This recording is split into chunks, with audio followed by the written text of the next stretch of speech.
त्या खतास किती मागणी आहे हे आधी आपण समजून घेऊ. मग NPK असेल, DAP असेल, 10-26-26 असेल, युरिया असेल.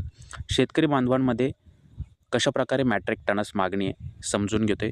युरियासाठी आपण पाहाल तर 35,000 मॅट्रिक टन एवढी मागणी आहे. DAPसाठी 21,000 मॅट्रिक टन मागणी आहे आणि आपल्याला NPKसाठी सर्वाधिक पाहायला मिळते 44,000 मॅट्रिक टन एवढी मागणी आहे आणि पुढे जाऊन SSPसाठी 37,000 एवढी मॅट्रिक टनाची मागणी आपल्याला पाहायला मिळत आहे.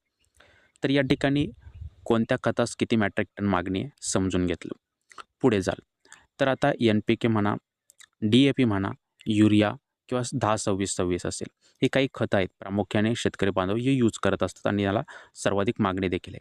तर या खतांचे दर वाढण्याची शक्यता वर्तवली जाते. आपल्याला पाहायला मिळेल की यामध्ये DAP आणि NPK खतं असतील यांना ₹150 वाढ या ठिकाणी दर